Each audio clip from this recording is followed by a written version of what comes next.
Kan konyol kalau Sulawesi ambil barang dari luar. Sulawesi bukan daerah industri, tidak ada pabrik Indofood, tidak ada pengolahan toma. Jadi teman-teman ini patungan mulai olah lahan, beli mulsa apapun itu, pokoknya apa urusannya, panennya juga nggak melihat, pokoknya seperti apa urusan teman-teman. Ratusan mobil, puluhan ribu karung didatangkan dari luar kabupaten. Kalau Pemda itu tidak pernah mampu itu. Budaya apa yang pernah dibangun oleh Pemda selama ini? Dengan segala resources yang mereka miliki. Tidak pernah itu. Tapi orang kan tidak melihat itu. Yang pada saat itu dalam hal ini Pak Usul mungkin dia yang lebih tahu. Kita petani di bawah kayaknya tidak ada info bahwasannya. Oh, ya hadir saja itu saja yang dia tahu. Nah, bilang kasiran calon petani, sebenarnya juga saya sekolah dari hasil tani. Jadi begitu sebenarnya. Supaya kami berpikir bahwa daripada rugi ke puluhan juta, mending rugi ke jutaan, keren. Itu prinsip kami. Makanya kami ambil tindakan supaya hidup kita kembali karena hampir ke 40 hari tidak kena air hujan. Iya. Itu yang kedua. Lanjut, kan kebetulan saya juga salah satu kayak pengepul karen di salah satu desa kami, cabai rawit. Karena kalau berbicara kita terkait harga, kan kalau untuk sementara untuk cabai lokal Jeneponto tidak masuk di Surabaya, masuknya di Kalimantan jika karena mungkin di lokasi Jawa juga sementara panen, makanya dikirim ke Kalimantan.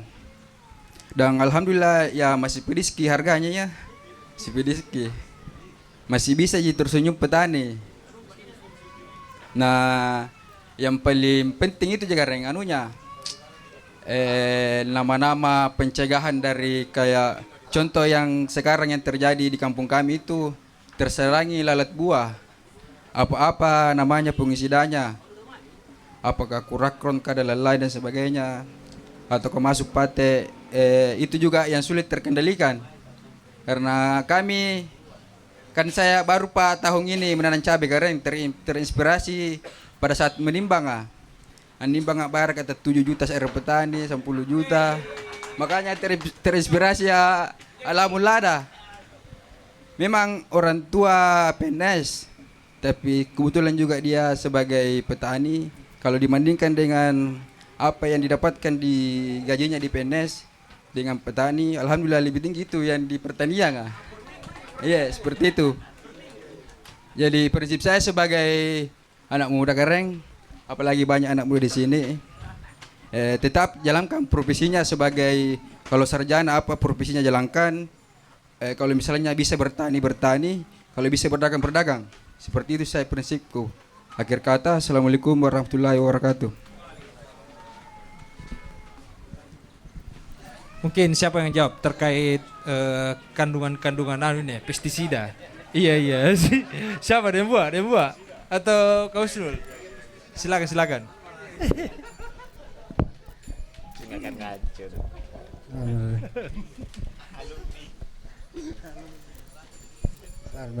Assalamualaikum warahmatullahi wabarakatuh. Jadi tidak bisa, mohon maaf ya, nanti di pertemuan berikutnya dikasih lengkap karena panjang waktunya kalau diuraikan sampai ya. Tahapan. Lalat buah ada 2 pencegahan. Pencegahan pertama, kulit buah itu harus tebal. Bagaimana supaya bisa tebal? Ya, kandungan kalium dan fosfatnya yang harus masuk. Nah, itu pupuk ya. Yang kedua, ada cara alami. Iya. Apa itu cara pakai alami, petrogonal. Artinya yang kita tarik yang jantan masuk perangkap, toh, sehingga tidak ada perkawinan. Kan betina ini yang bertelur di cabainya. Iya. Memutus perkawinannya begitu. Itu salah satu juga. Terakhir pestisida merek dagang banyak ya, termasuk yang disebut kurakro. Cuma kalau lalat buah itu tidak ada jika kekebalannya terhadap insek, banyak di merek dagang. Cuma di waktu yang tepat, itu masalahnya. Ketika pagi hari sudah muncul matahari, harus lebih sudah ada di sana. Karena dia sepersekian waktu sudah merusak. Iya. Iya, itu salah satu kalau lalat buah. Pate juga begitu, pencegahannya masuk juga pupuk. Unsur hara makro dan mikronya terpenuhi, kulit buah tebal, jamur ada tapi tidak bisa menginfeksi. Artinya begitu. Ya, pencegahan itu pencegahan. Ada juga banyak merek dagang juga pengisida, ada yang kontak sistemik, berbagai macam bahan aktif. Kalau yang rata-rata dipakai kan Bang Kosep yang kalau di Jawa Antrako. Sekarang orang Rumbia sudah kusinginta semua yang cair. Ganas di sana, seorang jamur. Iya. Ganas. Kalau bicara Bang Kosep enggak mempan di sana. Antrako apalagi. Iya. Kita ke cair ayam starto dari Singinta. Itu 250 mil itu 280.000. 20 tangki saja itu. 20 tangki? Iya. Mali. Tanam tiga bungkus itu 2 minggu habis itu. 2 minggu habis. Ya kurang lebih seperti itu. Iya. Jadi di situ di bedengan olahrahannya toh gembur betul, dikasih masuk kapur pertanian, pupuk kandang yang matang ya, matang. Ya. Sudah difermentasi, dibuang gasnya masuk. Itu salah satu pencegahan. Artinya kalau tanaman tercukupi unsur hara makro dan mikronya, ada jitu penyakit tapi 1-2, tidak sampai semua hamparan dia kena. Ya, mungkin begitu. Kira-kira begitu. Iya. Oh, silakan ditambahkan. Kak. Jadi gini ya. Jadi apa? Jadi memang kalau daerah mulai Tungatia sampai ke bawah memang kan dia tumpang sari ya. Tumpang sari. Nah, cuman makanya sejak dulu itu saya ke petani itu menghimbau misalkan dia tanam jagung 10 kilo, ya paling enggak 2-3 kilo dikosongin khusus cabai sejak awal. Jadi bisa konsen di situ, bisa konsen ke persiapan lahan. Jadi kalau pate itu kan itu di di lahannya, pengolahannya, makanya ada itu namanya trigodegma. Trigodegma dulu bisa dibikin pakai kompos pakai kandungan itu, tapi sekarang banyak di toko yang cair ada kandungan trigodegma. Dia memang khususnya itu kayak Yakult, dia bakteri menguntungkan sama kayak minum Yakult. Jadi kalau yang merugikan nanti akan ditekan. Itu pencegahannya di lahannya itu. Makanya kalau misalkan kita 2-3 petak jagung dikosongkan, misalnya punya lahan 10 kilo jagung yang 3 khusus cabai, sejak awal sudah dikondisikan itu lahannya itu. Dan di pengolahannya tadi sempurna. Terus yang pencegahan tadi kalau yang kayak lalat bibit kan gini, lalat bibit itu 1 kali telur dia bisa 300. Maksudnya sekali dia tusuk, dia kalau jatuh ada 300-an telur. Makanya setiap pagi kalau ada yang kena langsung kita ambilin di kantong, dipendam atau dibuang jauh, karena kalau jatuh dia telurnya jadi 300. Nah, pencegahannya tadi itu kalau yang pakai alami ya. Yeah. Ini ada itu tadi Tetragenol kan harganya di 4.000 1 botol. Kapas saja dikasih di dalam sini ini air dikasih deterjen, dikasih lubang digantung. Nah, mungkin sudah banyak paham, dikasih keliling. Itu pencegahan. Ini kan yang jantan akan masuk. Nanti kalau nggak ada jantan berarti kan mandul betinanya. Nah, seperti itu. Paling nggak pencegahannya seperti itu. Dan memang kalau kita di sini yang tadi memang dimulai di Mangepong sampai ke sini memang itu 45 hari baru dipindah. Itu bibitnya juga kadang biasa sudah 2 bulan. Ya, kadang sudah mau berbunga baru dipindah karena nungguin jagung. Nah, jagung makanya dulu biasanya, iya. Makanya biasa itu kayak kalau ibu-ibu umur 40 bangun nikah kan anaknya mungkin 1-2. Kalau sejak 16 menikah anaknya bisa 10. Gitu. Cabai juga begitu. Makanya sejak awal harus Sudah paling enggak 30 hari lah sudah pindah, biar sejak muda dia sudah produktif, 60-70 sudah berbunga. Nah, kondisi kita didatangkan bawah sini umur 100 baru berbunga, makanya nggak maksimal juga. Itu terus ada juga yang saya amati di sini apa tadi itu? Pewiwilannya tidak ada. Nggak ada pewiwilan di sini. Jadi kalau itu yang di bawah V, paling enggak kita ambil, kita bersihkan itu daunnya. Cuman biasa kan ada 1-2 bunga. Sayang kalau diambil. Nah, ini efeknya paling nggak pakai mulsa. Itu kalau air jatuh, dia muncrat ke yang paling bawah, akhirnya dia lembab, ada bintik-bintik, itu akan naik. Oh, menjalar ya. Jamur, menjalar itu. Terus terlalu padat. Kita di bawah sini biasa padat sekali. Kalau padat sekali, pada waktu ini ada seponga kita masuk menyemprot. Kalau kita lewati, ada seponga yang di sini kena ke bawah, baju kita pindah ke ujung sana. Makanya kalau musim hujan jaraknya mungkin 60. Musim musim kemarau nggak apa-apa 50-40. Di sini kadang terlalu padat.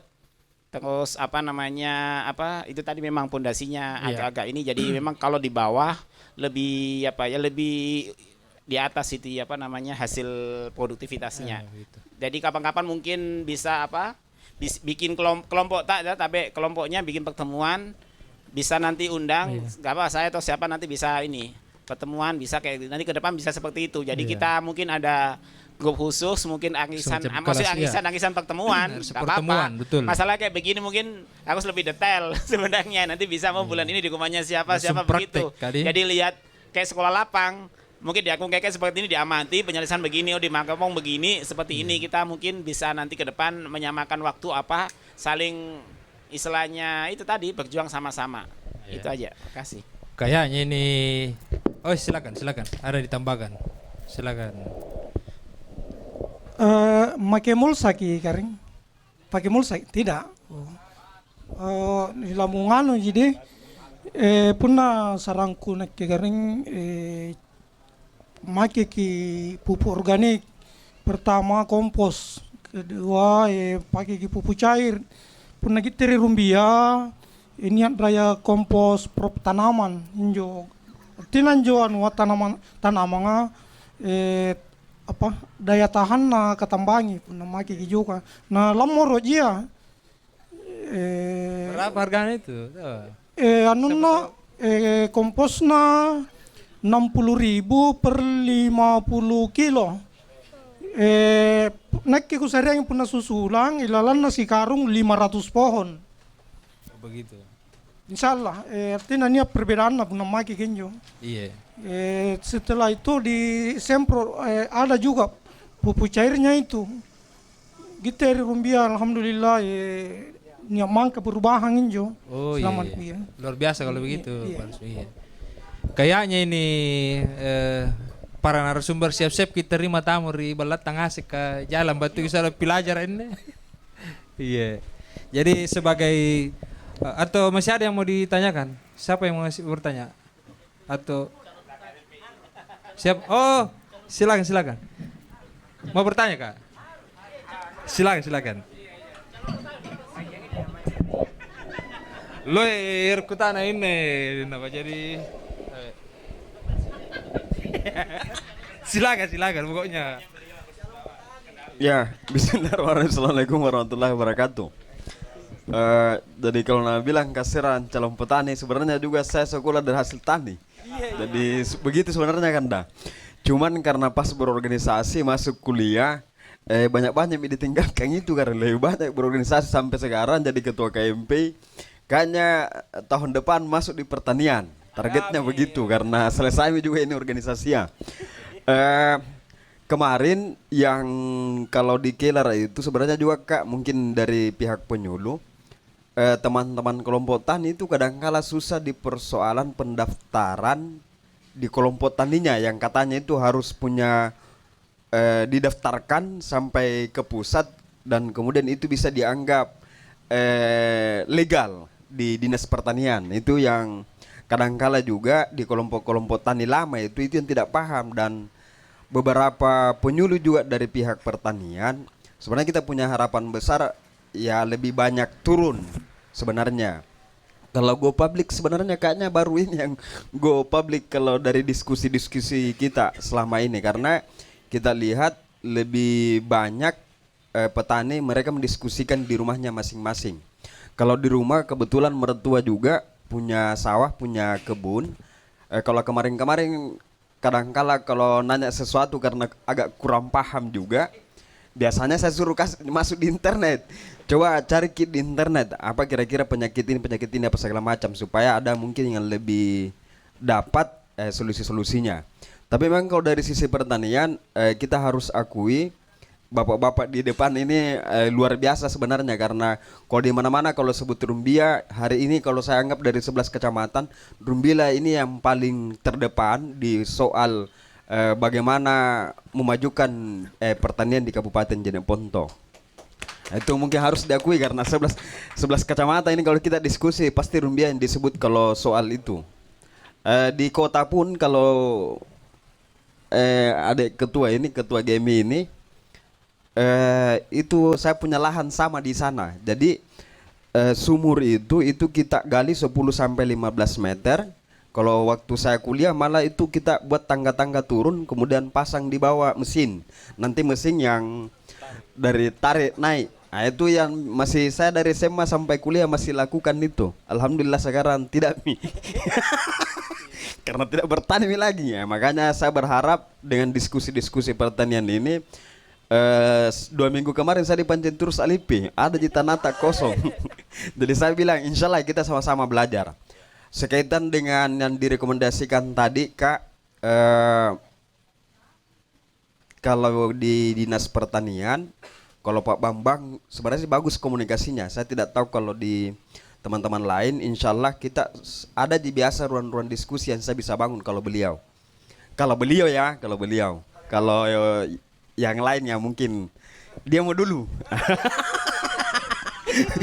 Itu, tapi insya Allah kalau saya cek tadi sub terminal agrobisnis itu memang sangat luar biasa dan itu memang dibutuhkan di semua level kecamatan, khususnya yang punya pertanian bagus, karena mungkin lewat dari situ dalam tanda kutip ya, yang tengkulak mungkin kita maksud tadi, yang kedua di soal bagaimana menyamaratakan harga-harga hasil pertanian. Ya saya anggap STI tadi itu yang sangat luar biasa kalau misalnya itu dilakukan, apalagi kalau misalnya di Rumbia bisa dilaksanakan. Insya Allah kalau saya ada waktu dan kemudian sempat ketemu, saya bisa bicarakan langsung dengan Pak Kadis Pertanian dan ya Pak Wakil Bupati bisa tunji. Saya kira itu. Assalamualaikum warahmatullahi wabarakatuh. Langsung. Ya baik, terima kasih. Assalamualaikum warahmatullahi wabarakatuh. Jadi sebelumnya saya perkenalkan diri, nama saya Sulaiman, aktif di Ruang Entrepreneur dan sedang menjalankan usaha khususnya di FMB, yaitu Rumah Makan Kepiting Baraka. Dan tentu dengan tema kita hari ini sangat berkaitan dengan hal-hal yang menyangkut dengan pertanian, karena di satu sisi bahan baku yang kami gunakan di rumah makan kami atau di resto kami itu kebanyakan hal-hal yang berkaitan dengan pertanian. Jadi menariknya adalah bagaimana pertanian ini bisa dimodernisasi seperti apa yang sudah menjadi pengalaman teman-teman di Kecamatan Rumbia. Tapi pada prinsipnya saya tentu berbicara tentang peluang-peluang usahanya. Tadi sebelum saya bergeser dari tempat ini, saya punya mimpi bagaimana teman-teman di Jeneponto anak muda ini punya startup yang menghubungkan antara petani dengan baik itu pelaku usaha, begitupun rumah tangga yang ada di Kabupaten Jeneponto, sehingga semua perputaran ekonomi ini bisa berjalan dengan baik. Dan di Makassar itu kemarin sudah ada yang melakukan salah satu startup dan kami dilibatkan juga sebagai pihak terkait bagaimana menghadirkan startup itu. Untuk salah satunya tadi yang disampaikan oleh Pak Dusun adalah memutus mata rantai tengkulak. Jadi adapun tujuannya dari startup itu adalah memutus mata rantai tengkulak sehingga standarisasi harga itu bisa diratakan di Kabupaten Jeneponto, karena kita akan mempertemukan antara pembeli dengan betul-betul yang berkaitan dengan pertanian. Betul. Iya, jadi saya selalu bilang sebenarnya di Jenek Ponto ini kalau kita mau bermimpi untuk maju, satu-satunya peluang itu ada di pertanian sebenarnya. Dan pulaunya Jenek Ponto itu bukan di gunung, bukan di laut, tapi ada di sawah sebenarnya. Dan kewalahan kita karena teman-teman anak muda hari ini lebih mungkin sama problemnya di setiap wilayah, tidak lagi melirik bahwa pertanian itu adalah sebuah profesi hari ini yang harus kita kembangkan bersama. Mungkin itu dari saya untuk sharing diskusi terkait peluang-peluang usahanya, mungkin bisa dilanjutkan di tempat-tempat yang lain. Terima kasih. Assalamualaikum warahmatullahi wabarakatuh. Waalaikumsalam warahmatullahi wabarakatuh. Ya. Oh, masih ada tambahan lagi? Satu. Oh, oke. Langsung. Maaf, ada sedikit tambahan. Iya, silakan. Jadi saya kesini nih mau tahu wadahnya, Karing. Apakah ada WA group atau apa? Itu pertama. Itu lebih karena saya baru betul ini, masih minim ilmu. Kedua, saya 3 tahun lalu itu lama di NTB karena iklimnya itu jauh lebih kering dari kita.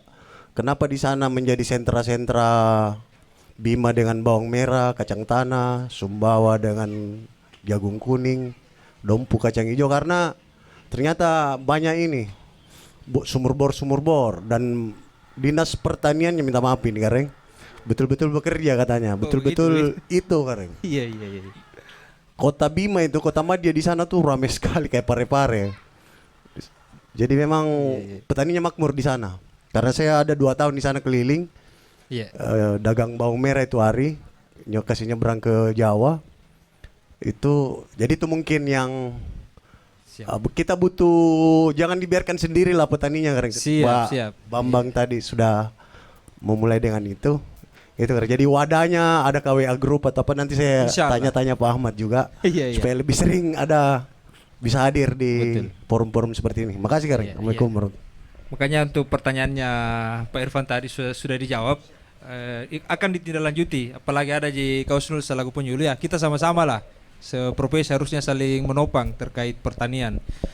Mungkin dari dari Kak Sulaiman terkait mungkin pasar modern maksud gak di?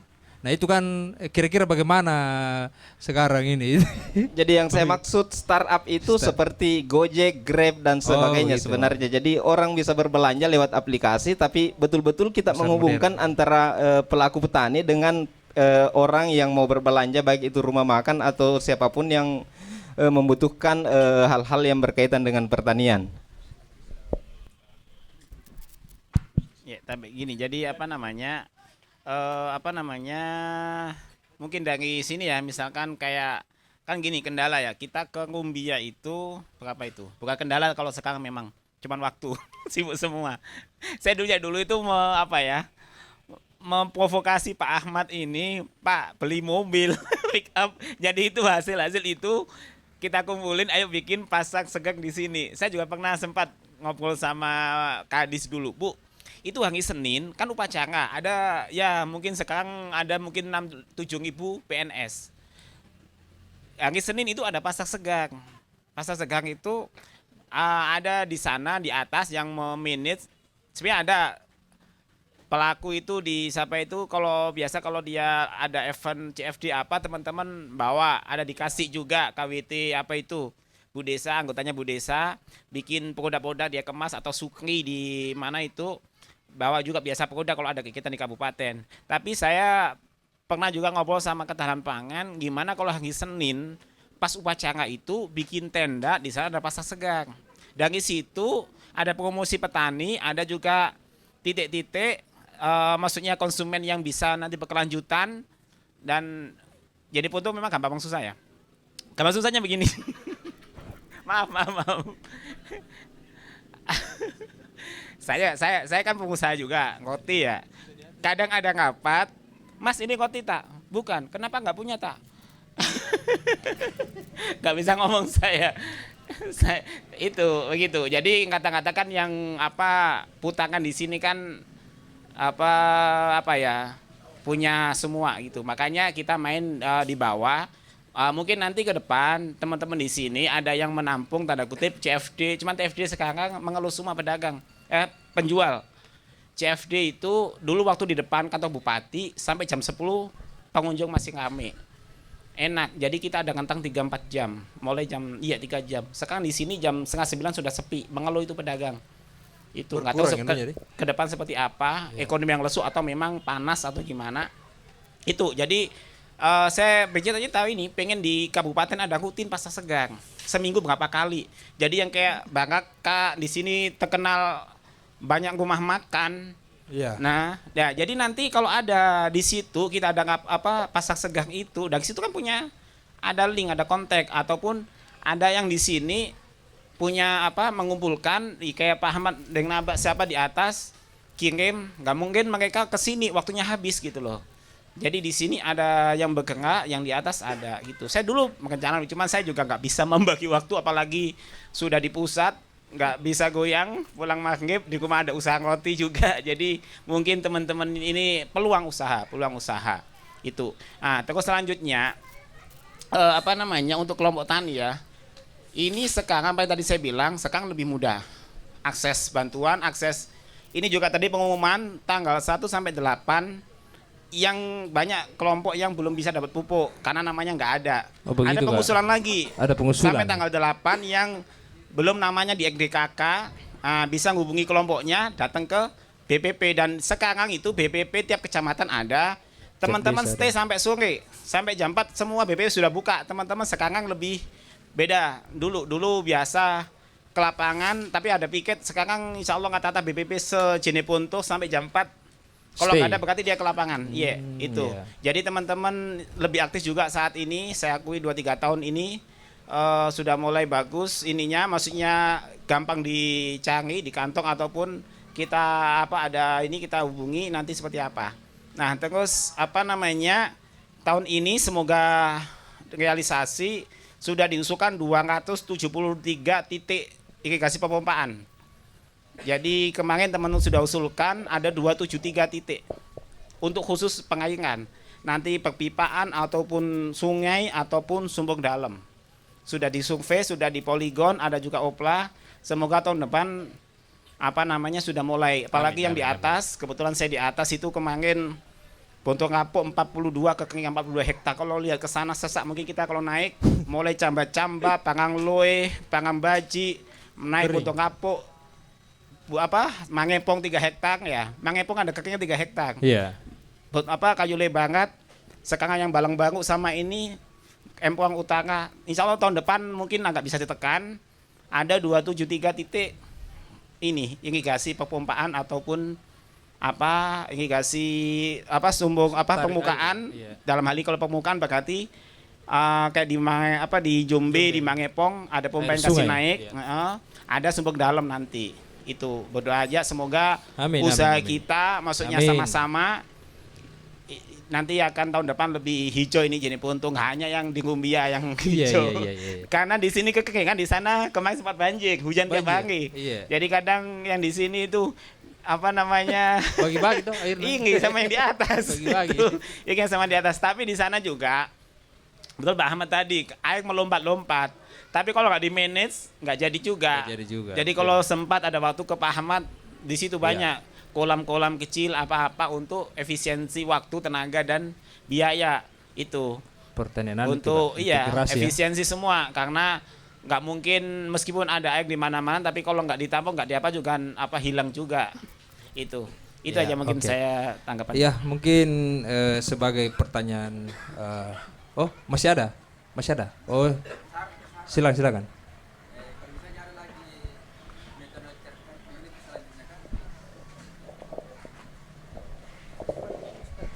Cek langsung saja. Saya dengar tadi bahwa untuk melakukan metode kan 2 kali dalam 1 bulan dilakukan hal seperti ini. Ya diskusi Jumat dengan topik yang berbeda-beda. Lain kali kalau misalnya ada lagi hal diskusi terkait pertanian, alangkah baiknya lagi kalau ada dari pihak pertanian. Oh begitu.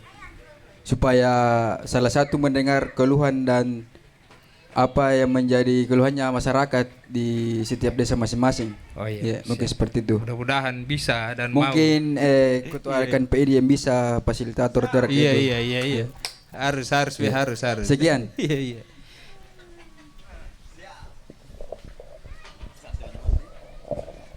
Ya, sebagai pertanyaan, mungkin pertanyaan terakhir dari saya ini selaku host, terutama untuk semua narasumber, apa harapan-harapan tak semua terkait pertanian ke depannya, apa harapan atau apa impian tak untuk pertanian di Jeneponto khususnya di Rumbia, kira-kira seperti itu anunya pertanyaan.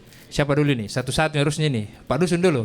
Berarti Pak Dusun dan Naba dengan Ali terus ada Mbak, silakan.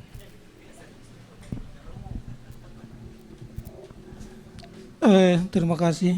Kalau harapan kami di Rumbia, khususnya di kelompok kami, mudah-mudahan ke depan bisa swasembada pupuk kandang. Karena sebagaimana kita tahu bersama bahwa setiap hari itu pupuk kandang ke Rumbia ratusan mobil, puluhan ribu karung didatangkan dari luar kabupaten. Nah, harapan kami, karena di Jeneponto juga tidak bisa kita hitung namanya hewan, kalau harapan kami itu saja ditampung. Kenapa kita beli di luar? Bayangkan dari sidrap kering, dari sidrap. Mulai dari sidrap naik Maros, Takalar, terus dari Sinjai, Bulukumba, Bantaeng ke Rumbia. Ya, berapa puluh miliar uang ini. Kenapa kotoran hewan kita di Jeneponto disia-siakan kan? Itu jadi harapan kami mudah-mudahan ke depan kita tidak mendatangkan lagi pupuk kandang dari luar Jeneponto. Ya, itu saja harapan kami. Langsung dan apa harapannya untuk Terwakilkan itu semua. Oh begitu. Terwakilkan. Dengan Li ada tambahan? Oh iya. Kau sendiri apa harapannya untuk petani-petani kita di Jeneponto ke depannya?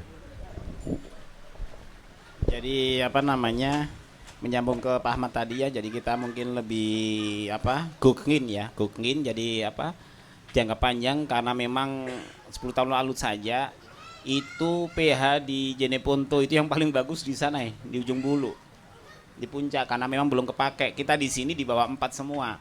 Kalau di bawah 4 pH-nya otomatis butuh 2 ton dolomit kapuk per hektar. Nah, makanya kalau kita kembali ke alam, jadi Pak Ahmad tahu semua, sudah coba semua itu kembali ke alam. Yang kedua, petani milenial. Jadi semoga ke depannya semakin banyak petani milenial dan kita bisa menerapkan smart farming.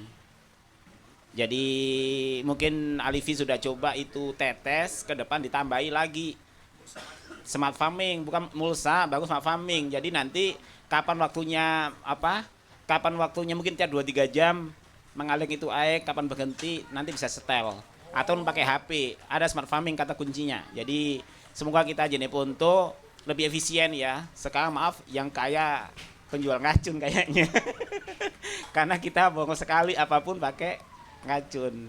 Tapi ke depan petani lebih mandiri itu tadi swasembada sarana prasarana, maksudnya bisa lebih hemat karena dia dari rumahnya sendiri untuk ini. Dan lebih sehat itu nanti itu. Oke, terima kasih. Assalamualaikum warahmatullahi wabarakatuh.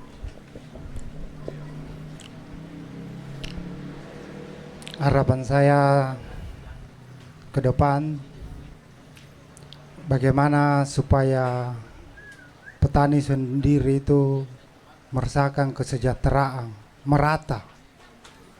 Salah satu caranya itu standar harga. Standar harga itu yang disinggung Adit tadi. Petani tidak punya daya di situ. Karena produksi kita tidak bisa disimpan. Tidak bisa bilang tunda dulu panen, nanti bayar harga. Enggak. Dan dengan adanya pasar bebas sekarang, pasar bebas itu sangat mempengaruhi juga. Jadi ketika cabai atau tomat mahal di Terong, di Kalimbu, Sungguh Minasa, mahal ya. Ini pemain-pemain ini susah dapat barang di daerah, artinya berebut. Toh. Ada dia datangkan dari luar. Dia datangkan dari luar. Kan konyol kalau Sulawesi ambil barang dari luar. Sulawesi bukan daerah industri, tidak ada pabrik Indofood, tidak ada pengolahan tomat. Jadi kita itu di Sulawesi, kalau barang tidak dikirim keluar, menumpuk itu di bawah, tidak ada yang ambil. Lebih banyak penjual daripada pembeli. Jadi barang itu perputaran barang, cabai, tomat dan sayur-sayur itu, bahkan bawang, ya harus keluar. Dan yang pegang ini sudah 20 tahun saya ikuti, susah juga ditahu langkah-langkahnya. Kadang tiba-tiba cabai 50.000 per kilo di petani. Atau ketika dia masuk cari barang, tidak dikasih karena sudah punya langganan semua. Toh, dia datangkan, jatuh. Pas jatuh sudah jatuh harga di petani. Datanglah lagi, dia stop itu yang datang. Iya, jadi petani itu misalkan produksinya dalam satu pohon 1 kilo, contoh rata-rata ya cabai ya, dan dihargai 20.000, tapi biaya produksi taruhlah 7.000, berarti dia untung 13.000 kotor ini ya dalam satu musim. Pedagang bisa untung 20.000 dengan pertukaran uang saja. Jadi harapan saya, siapa yang bisa membuat andil tentang ini? Kepastian harga. Tidak ada itu. Kalau nilai ekonomi masuk, standar harga bagus, biar dilarang jadi petani itu mah jadi apa? Di sana juga dipekerjakan, ujung-ujungnya ekonomi, bukan jadi ahli toh. Beda kalau ahli, ini perusahaan tidak jalan kalau bukan kau yang kerja di sini. Begitu. Itu harapan saya. Harga. Petani berkreasi itu. Bagaimana supaya dapat standar yang diinginkan ini. Jadi Sulawesi ya butuh industri. Surabaya ada pabrik industrinya. Kalau Surabaya buka industrinya itu, biar 50 ton satu hari dari Sulawesi capai ke sana itu. Tapi kalau tutup, panen melimpah di sini mau dikemanakan? Ya dihargai 1.000, bahkan dikeringkan di jalanan di Rumbia, dikeringkan dengan produksi biaya tinggi, bahkan naik 7.000 per pohon. Orang tanam 5.000, berapa biayanya? Dan dihargai 1.000. Siapa yang bisa ini? Saya 20 tahun keliling-keliling.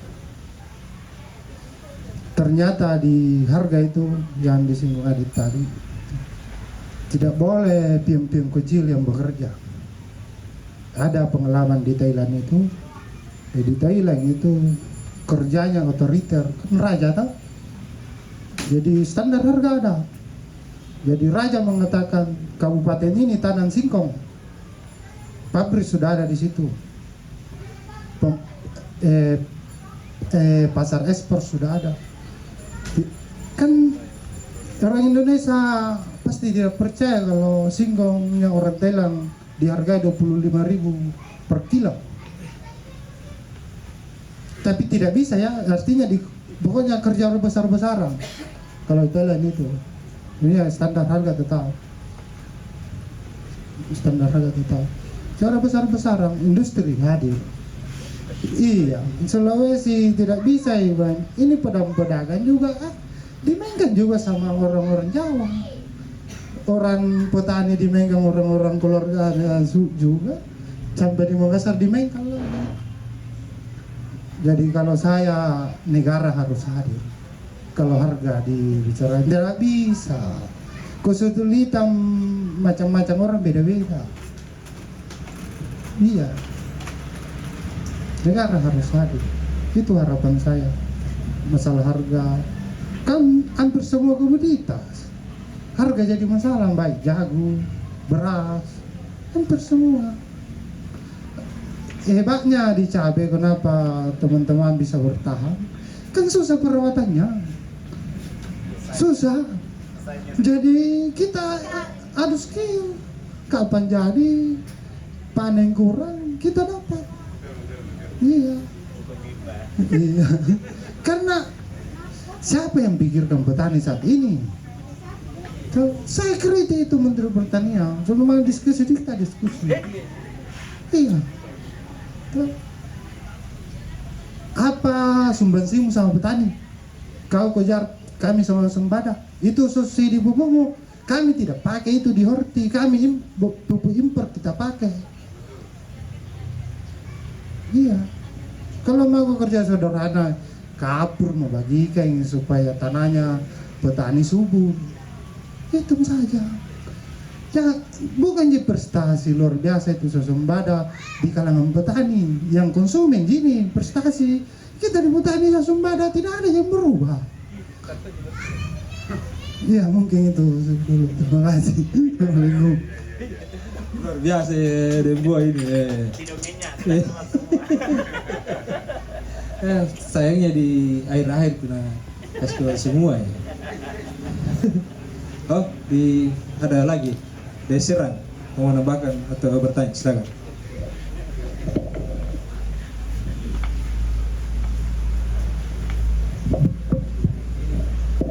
Jadi bukan soal teknis saya cerita, karena saya lebih cenderung ke soal perjalanan dunia pertanian di Ponto.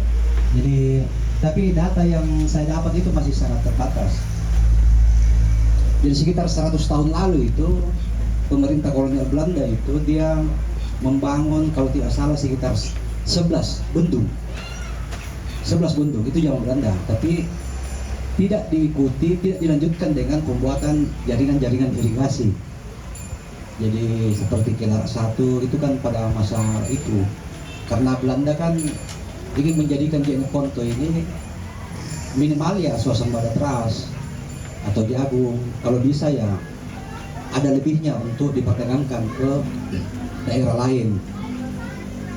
Kemudian sayang sekali itu sejak masuk zaman Jepang tahun 42, kemudian masuk perang kemerdekaan sampai masuk ke era DITII, jelas tidak ada perkembangan di sektor pertanian. Jadi dari tahun 42 paling tidak untuk Jeneponto itu sampai tahun 59 itu stagnan dunia pertanian. Bahkan pada saat itu untuk bekerja di sektor pertanian saja susah, karena situasi kan dalam kondisi perang, situasi dalam, iya karena zaman Jepang itu kan dalam situasi perang juga, antara Jepang dengan sekutu, kemudian perang kemerdekaan di era Laptur yang pernah kita diskusikan, kemudian masuk era gerombolan DITI, itu sampai tahun 59 itu. Nah, sektor pertanian di Jeneponto mulai dilirik lagi di tahun 60. Jadi kalau tidak salah Bupati Jeneponto yang definitif itu sampai hari ini sudah 11 orang. Tapi setidaknya itu saya lihat ada 2 bupati yang cukup ambisius di sektor pertanian. Yang pertama itu Bupati pertama Abdul Jalil Desiki, itu Bupati pertama Jeneponto, dia menjabat dari tahun 60 sampai 66. Itu Bupati pertama. Jadi Abdul Jalil Desiki ini dia komandan perang. Jadi di zaman perang kemerdekaan dia komandan pasukan di Laptur. Kemudian sempat juga jadi komandan kompi di gerombolan DITI. Kemudian setelah itu menjadi keluar dari hutan jadi jaksa militer. Dan setelah itu di tahun 60 dia terpilih menjadi bupati. Dia sangat luar biasa ini orang. Sepanjang yang saya bisa tahu hingga hari ini. Ini yang kalau saya pernah bertanya ke seorang sesepuh baru-baru, bagaimana itu Abdul Jalil Siki? Dia bilang, wah itu bapak pembangunan itu.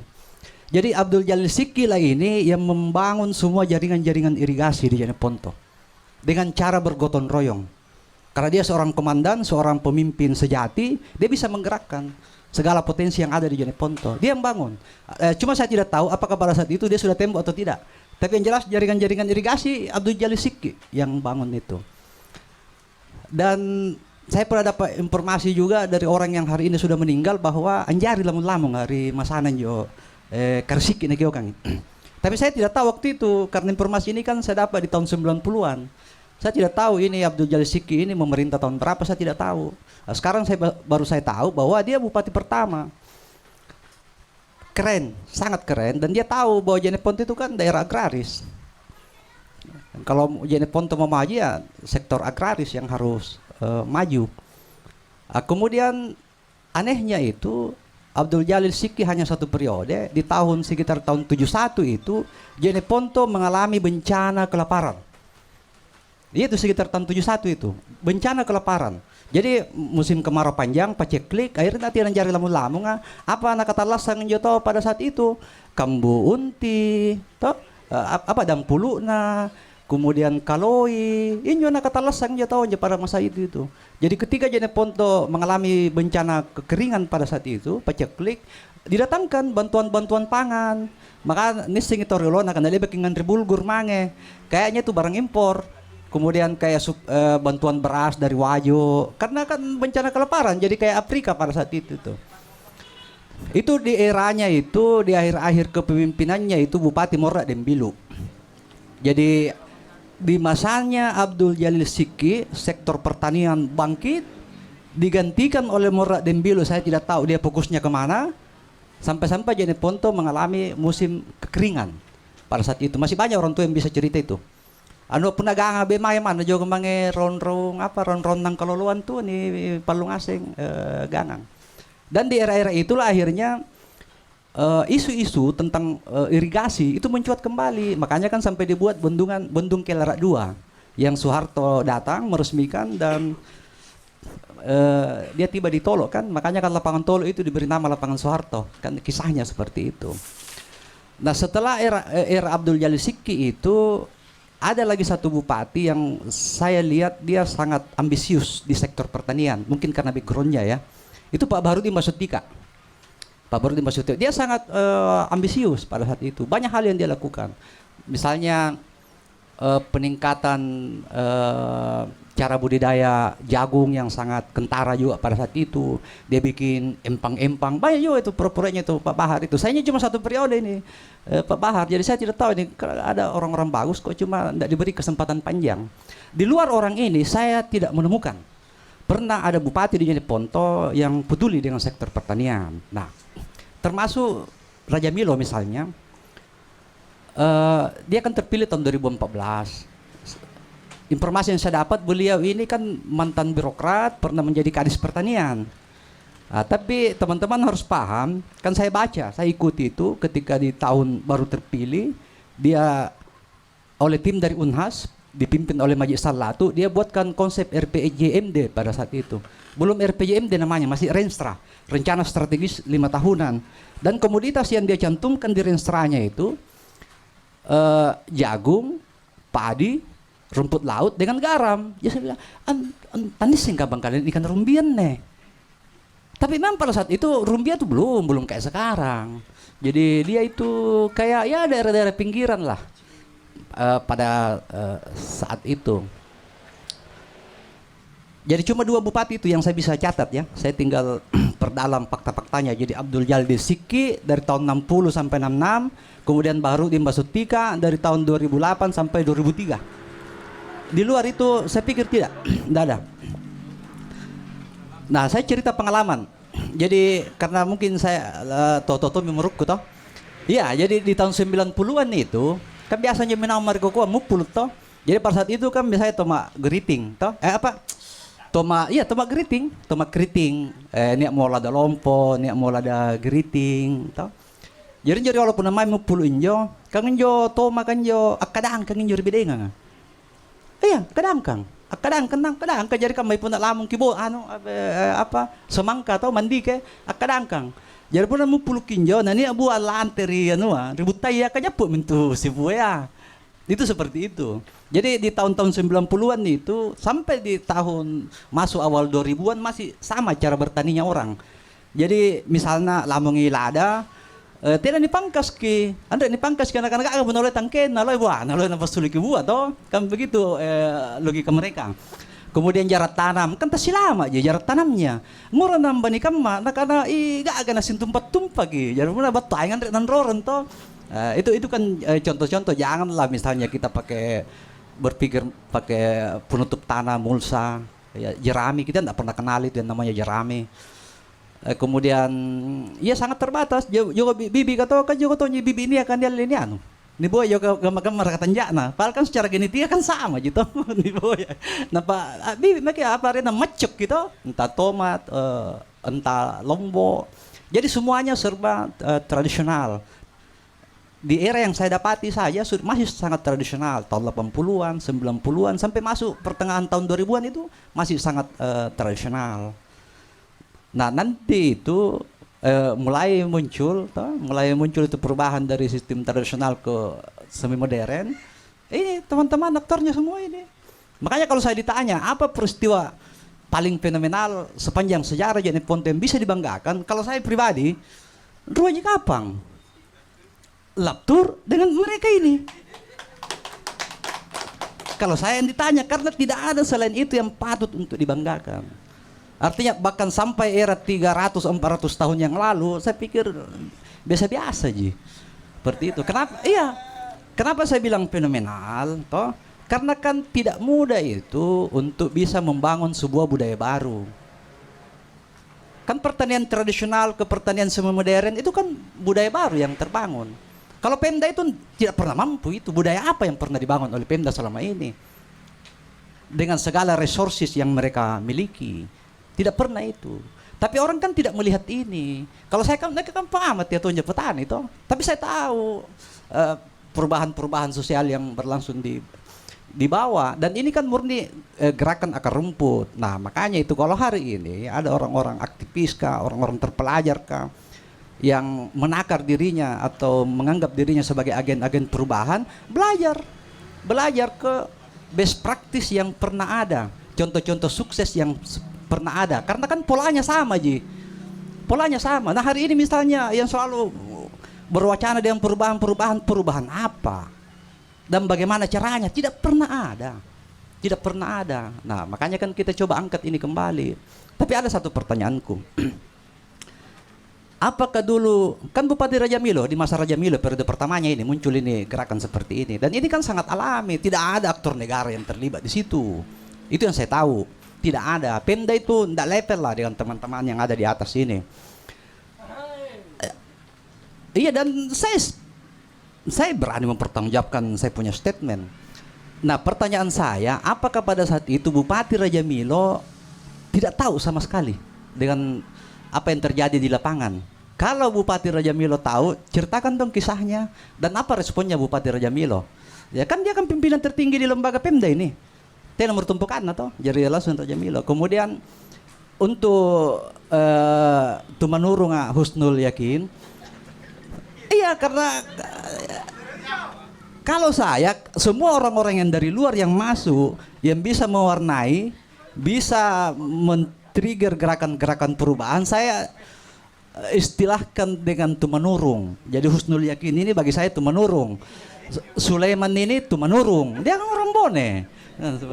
Orang Bone yang beristri orang Jani Ponto, Husnul kan orang Jombang yang beristri orang Arung Keke. Ini kan Tumanurung di era modern. Nah ini Husnul ini kan di tahun-tahun 90-an itu, kalau saya lewat di Pulau Jawa, termasuk di kampungnya Husnul di Jombang, itu kan sudah pakai mulsa semua itu bedengan-bedengannya itu. Tahun 90-an ini saya mulsa ngasih nih bener Jawa ya. Yang untuk hortikulturanya toh. Nah Husnul ini secara pribadi apa sih tanggapannya, responnya Husnul yang ada dalam hatinya nih melihat ini kok ada sesuatu di Rumbia ini? Itu satu. Yang kedua itu untuk Husnul ya, kan tadi ada yang pertanyaan apakah Bupati Raja Milo tidak tahu, dan kalau dia tahu kira-kira apa sih responnya? Nah, kalau Husnul itu apa sih yang terbetik di hatinya melihat oh ada sesuatu yang wah ini di Rumbia ini? Pertanyaan kedua untuk Husnul, kan dia kan dulu aparatur Pemda. Ada tidak bisik-bisik di Pemda pada saat itu tentang geliat yang terjadi di Rumbia? Apa sih yang ada di benak mereka? Apakah yang ada di mereka itu bahwa agak tahu aja ngadakan ada program pengadaan mulsa deh. Kan dia memulsa nanti itu entahlah seperti apa. Jadi Husnul itu saya minta menjawab sebagai pribadi dan sebagai aparatur Pemda. Itu. Ya. Tapi ada selain Husnul kan pertanyaan tadi, apakah Raja Milo tahu atau tidak, Bupati ya? Lebih.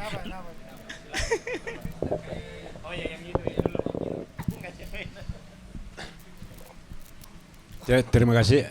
Mengenai tentang adanya orang Pemda yang tahu tentang apa yang dilakukan teman-teman di Rumbia itu, saya rasa tidak ada kayaknya, teman. Tidak ada. Bahkan mungkin tahu dari Pak Husnul itu apakah memang ada bisik-bisik, saya juga kurang tahu.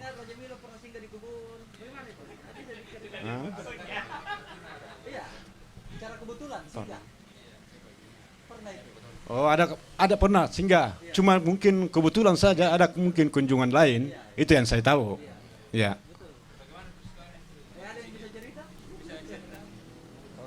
Mungkin masalah agenda datang pada saat itu, mungkin yang terlibat di pertanian pada saat itu dalam hal ini Pak Husnul, mungkin dia yang lebih tahu.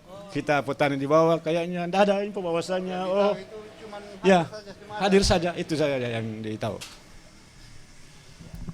Sebenarnya saya juga bangku ingat waktu buka-buka foto, saya juga ingat saya nggak datang, ternyata ada. Jadi waktu saya posting di Facebook di ST, putri beliau tanggapi juga ada anaknya pegawai dinas. Saya juga nggak ingat sebenarnya. Tapi kalau saya lihat, saya kan gini, saya dulu itu apapun saya foto karena saya malas menulis. Jadi itu tuh kilas sejarahnya. Oh ini. Jadi kan gini, awalnya itu kita dulu punya demplot pertama di tikungan. Itu disewa juga ya. Disewa terus habis itu almarhum Yai Nasir Awing punya lahan beli di atas itu sekitar 2-3 hektar. Kebetulan tangan kanannya itu sepupu saya juga, Zainal Awing, almarhum juga. Beliau dekat dengan Kakek Milo. Beliau ada kegiatan embung atau jalan itu? Embung ya? Embung. Di kebunnya beliau itu. Nah, kebetulan tahu saya tugas di situ. Ya Dinda, gimana ini ada nanti embung juga atau kebun ini juga belum saya tanami, baru dibeli sama Haji Nasir Awing. Beliau rencanakan kopi.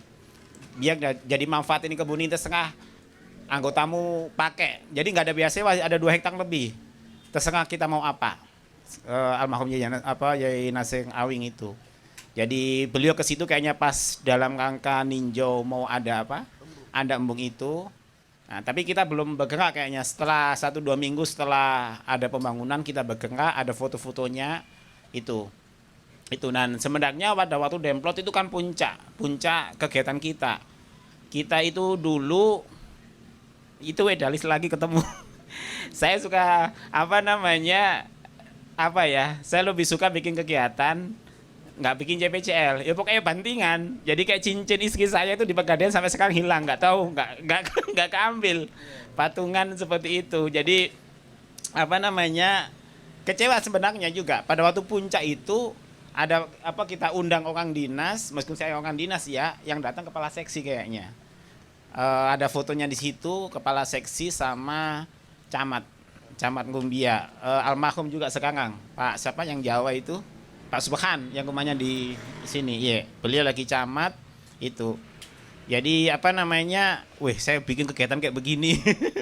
Padahal ini saya itu di dunia persilatan mungkin itu paling heboh ya. Maksudnya kalau teman-teman lihat nanti kalau memang kita bisa bikin dokumentasi ada ini sebagian itu kita bikin kawasan mungkin sampai 1 hektar 15 item bibit. Itu jadi kebetulan itu tadi saya dulu itu nyambi, tapi habis itu saya lepaskan itu bibitnya, saya cari terus pupuknya ada teman saprotan dia nyuplai juga. Jadi teman-teman ini patungan mulai olah lahan, beli mulsa apapun itu, pokoknya apa urusannya, panennya juga nggak melihat pokoknya seperti apa urusan teman-teman itu. Jadi misalkan kalau sekarang bikin CPCL, bikin RAB mungkin berapa puluh juta, bener. Andai kan ada yang mau main itu bikin SPJ victim mungkin berapa ya. Tapi kita swadaya semua. Ada berapa itu kolnya itu besar sekali. Itu tomat buahnya itu mungkin ada 5 kiloan satu pohon, 4-5 kilo karena ini. Jadi kemarin saya rencana mungkin kalau ada Infokus, ada sayang pandang di foto-foto, ada sebagian. Tapi mungkin ke depan ada YouTube-nya nanti bisa di itu. Paling tidak kilas balik. Seperti apa kita mampu, Jeneponto mampu. Teman-teman meskipun di ujung gunung mampu bikin perubahan. Gimana perubahan yang di atas sana bisa menelungkan sampai ke bawah. Air kayak mengalir dari atas ke bawah. Jadi ininya teman-teman, beliau-beliau ini ada pemain bangku tanda kutip sudah usia 40 berapa Pak? Ada 40? Beliau usia tak berapa? Nah, 46 punya semangat seperti itu. Masa yang muda-muda kalah? Masa Pak Guslan mesti lebih muda? Harusnya lebih semangat. Jadi semoga ke depan pertanian kita gini. Jadi nggak anggus hortikultura nggak, yang punya lahan apa namanya padi, jagung. Yang ini ya kayak padi itu kita nggak punya ini. Beras ya, beras itu kita nggak punya beras kemasan. Yang punya sidrap. Padahal itu di Cina ya. Ini pengalaman teman ya. Itu Cina di Makassar, di daerah Kalimbu, Cina kan ngumpulnya kan mulai Bandang sampai Sumbawa sana ya, kebanyakan di sana. Lebih suka itu beras dari sini. Beras dari sini memberamo yang dicari yang laku. Kita nggak punya kemasan khusus beras premium memberamo Jeneponto, kita nggak punya. Berapa kali saya kadang provokasi, saya kan suka provokator, maaf ya, provokasi maksudnya positif. Ini katakan saya provokasi dulu. Jadi itu peluang usaha. Yang kedua ketan hitam. Ketan itu daerah Rumbia sama sini beda. Kalau sini agak pudar, Rumbia memang lebih mateng. Dan daerah sini sama Takalang beda. Yang disukai beras hitam Jeneponto karena link lebih itu. Kita punya peluang. Di sini kemungkinan mataharinya lebih banyak. Sinarannya lebih banyak. Beda juga tanahnya. Kita banyak sekali punya peluang, cuman belum ada yang ambil. Itu di misi, ada itu beras hitam, ketan hitam, 30.000 1 kilo kita lihat ada. Kita di sini berapa? 15 ya? 22, 15. Dan beras di sini sudah sampai di Malaysia, pedagangnya di Bontomane situ. Kan? Nah, dan sampai Malaysia itu. Saya kita punya peluang. Jeneponto punya nggak misalkan one village one product apapun banyak sekali ya mungkin nanti catatan ini kan apa ya desa kan banyak sekali ininya kan harusnya one village one product itu benar-benar ada di masing-masing desa dan itu nyata itu mungkin desa kan lebih paham seperti apa kenapa nggak bisa begitu beliau lebih paham itu makanya ini ada tokoh pemuda ada teman petani apapun itu ke depan semoga ini calon-calon ke depan kalau punya rezekinya ada, jangan lupa kita biar kita bisa ciptakan apa yang nyata gitu loh. Nggak hanya mungkin Desengan tadi bilang hanya di Rumbia, tapi nanti semua kecamatan punya produk, punya sesuatu yang bisa kita banggakan. Jadi sejarah itu di mana-mana ada. Tiap masa ada yang bisa jadi catatan emas itu. Lalu saya tanggapi, berarti terkonfirmasi, saya simpulkan bahwa murni yang melakukan gerakan ini adalah aktor-aktor non negara. Iya. Itu kuncinya di situ. Meskipun saya. Iya, cuma Kak Husnul ini kan melampaui. Dia panggilan pribadi kalau dia kan tuh menurun toh. Seperti itu. Jadi hari ini kan kita tidak berbicara tentang Rumbia sebenarnya. Cuma kan ada suatu peristiwa fenomenal yang pernah terjadi di Rumbia. Capaian-capaian di Rumbia kan akhirnya menginspirasi kemana-mana. Ke Goa, ke Bantaeng, kecamatan-kecamatan lain, bahkan daerah-daerah lain. Seperti itu efeknya ya. Jadi prosesnya sebenarnya yang mau kita pahami kan. Kan pola ini kan tinggal diduplikasi. Kenapa tidak ada yang mampu duplikasi? Masa pemerintah cuma sibuk berwacana? Ya, seolah-olah peduli seolah-olah ini kan. Tapi buktinya kan perubahan itu kan dari bawah. Nah, jangan sampai juga apa yang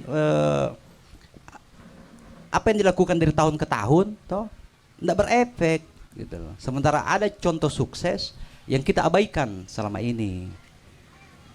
Karena hal-hal seperti ini kan harus dipahami oleh para pengambil kebijakan, harus dipahami oleh para pendamping-pendamping masyarakat, aktivis sosial, dan sebagainya. Seandainya ada aktor di luar Rumbia, pasti kita hadirkan juga hari ini. Seandainya ada aktor yang mampu mentransformasi cara bertani kita. Pasti kita hadirkan juga hari ini. Kebetulan saja ya ada di Rumbia kan, seperti itu.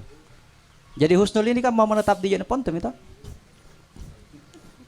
Ya. Ya, karena Thailand itu bisa maju karena raja di situ, nanti kita angkat jadi karaing di Jeneponto. Oh, ya. Ya. Prinsip saya dulu itu saya dampingi yang belum kenal. Itu aja yang saya pegang. Kalau sudah punya akses ngapain saya bantu? Bukan saya sombong ya, maksudnya yang belum punya akses saya bisa bantu tapi bukan di situ. Bukan bentuk materi apapun. Itu. Jadi itu aja. Ada buku, ada jangkingan, ada video saya dapat kalau pulang sampai apa? Yang tadi cerita plastik. Plastik itu kalau dibilang itu kan saya lihat itu di Godo namanya, itu preman Jakarta. Pensiun pulang ke Godo. Dia jual bibit. Itu bibit cabe, kalau cabe F1 dijual 180. Kalau yang OP harga 100. Bibit tomat, cabai, tomat, kangkung apa namanya yang pokoknya dipindah tanam, dia wilayahnya kayak di Jeneponto ini bikin bibit, dia jual sampai mana sekitar 2 jam. Takalak, Goa, Bulukumba. Jadi itu orang pesen, saya mau tanam cabai 2 bulan ke depan. Sudah pesen, dia bikinkan, nanti ambil sisa tanam. Itu saya kasih tetap, akhirnya teman-teman praktek. Bikin itu plastiknya beli di Jogja. Plastik tipis sekali dikasih masuk satu-satu, beli Jogja itu aja. Pakai sendok satu-satu, makanya kayak pekerjaan ini orang lebih suka cari kutu daripada itu yang ibu-ibu ya. Tapi akhirnya itu budaya-budaya itu. Jadi saya dulu prinsipku kalau sudah kenal ngapain, sudah tahu jalurnya ke Pakat Tengang ya sudah, saya nggak akan dampingi itu, saya dampingi yang belum tahu jalan itu. Tapi itu aja, ayo sama-sama. Saya nggak menjanjikan dapat fasilitas ini. Yang penting ada kemauan, ayo sama-sama jalan. Sudah. Jadi memang saya di sana itu biasa kalau Jumat ada anak istri nginep di rumahnya mertuanya Naba, nginep di sana kadang sampai di ujung itu. Jadi itu aja istilahnya panggilan. Ya, saya suka jalan, ketemulah di situ. Tapi semoga ke depan semua kita bisa seperti itu. Jadi kayak kita punya bidang masing-masing, punya passion masing-masing. Insya Allah nanti Jeneponto bisa lebih maju. Itu aja. Cukup atau masih ada ditambahkan? Cukup ya? Ya, tak terasa waktu sudah sudah hampir 5:30 ini. Kurang lebih kita diskusi 3 jam. Luar biasa. Sangat panjang waktunya karena menarik sekali topiknya. Mungkin sebagai penutup ada kata-kata yang saya kutip dari petani Rumbia terkait pupuk ya. Kata-katanya seperti ini. Sapi atau hewan ternak itu selain sebagai pabrik uang, dia juga adalah sebagai pabrik pupuk. Karena kotorannya bisa kita manfaatkan sebagai pupuk untuk tanaman, untuk petani. Kira-kira seperti itu kutipannya. Ya, mungkin sekian dulu untuk sesi Jumat kali ini, diskusi Jumat kita pada hari ini. Insya Allah kita akan lanjut di diskusi Jumat 2 minggu berikutnya dengan topik yang berbeda mungkin. Kalaupun ada misalkan topik pertanian yang cukup menarik dan harus memang didiskusikan, ayo silakan siapapun bisa untuk berkomunikasi ke fasilitator. Ya, mungkin sekian dari saya selaku host. Jangan lupa dukung kegiatan ini melalui sosmednya, ada juga akun YouTube-nya. Mungkin cukup sekian. Billahi taufiq wal hidayah. Assalamualaikum warahmatullahi wabarakatuh.